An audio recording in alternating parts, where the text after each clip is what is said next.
দর্শক, রাজধানীর নানা জায়গায় ককটেল বিস্ফোরণ ও গাড়িতে আগুনের ঘটনায় নিরাপত্তা জোরদার করা হয়েছে। এই মুহূর্তে রাজধানীর ধানমন্ডি এলাকা থেকে যুক্ত হচ্ছেন সহকর্মী শাহাদাত অভ্র।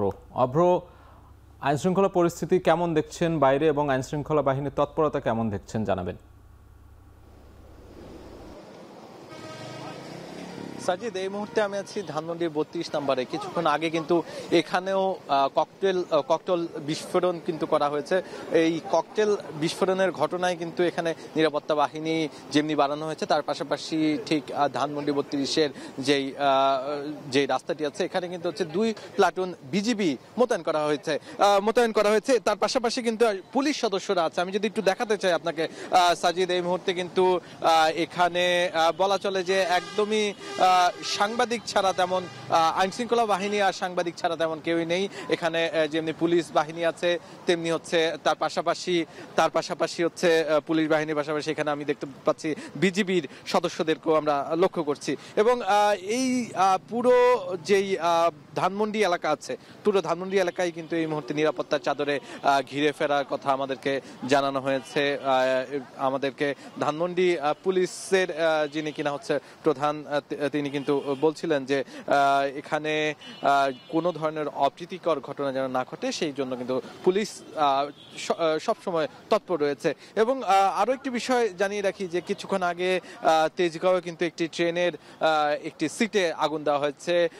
সেই আগুনটি যদিও নিভেও গিয়েছে, কিন্তু রেলওয়ের নানা স্টেশনে কিন্তু এই মুহূর্তে সব স্টেশনগুলোতে নিরাপত্তা জোরদার করা হয়েছে সাজিদ। তার পাশাপাশি কিন্তু ঢাকা শহরের নানা জায়গায় যারা কিনা সাধারণ ছাত্র জনতা, তাদের কিন্তু ঐক্যের একটি মহড়া আমরা দেখতে পেয়েছি। তারা তাদের বিভিন্ন এলাকা ভিত্তিক ভাগ করে নিয়ে কোনো ধরনের যেন অপ্রীতিকর ঘটনা ঘটাতে না পারে কোনো দুষ্কৃতিকর বাহিনী, সেই জন্য কিন্তু তারা তৎপর রয়েছে।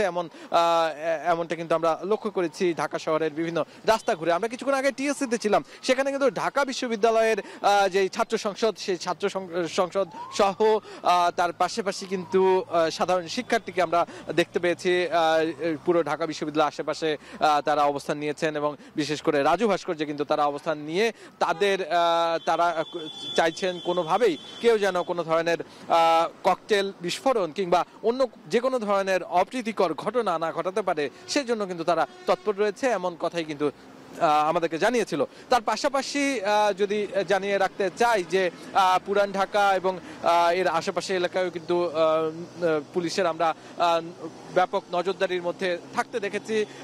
আপনি জানেন যে ধোলাই খাল সহ নানান জায়গায় কিন্তু ককটেল বিস্ফোরণের ঘটনার কথা আমরা শুনতে পেয়েছি। সবকিছু মিলিয়ে কিন্তু আজকের রাতে নিরাপত্তা বাহিনীর যেই তৎপরতা, সেটি কিন্তু সাজিদ চোখে পড়ার মতো ছিল। এবং আমি পুরো ঢাকা শহর ঘুরে এই মুহূর্তে আছি ধানমন্ডিতে। এখানেও নিরাপত্তা বাহিনীর একটি বিশেষ তৎপর এবং নজরদারি বেশ ভালোভাবেই লক্ষ্য করছি। এ ছিল আমার কাছে সর্বশেষ। সাজিদ, রাজধানীর নিরাপত্তা ব্যবস্থার সবশেষ খবর জানাচ্ছিলেন সহকর্মী শাহাদাত অভ্র।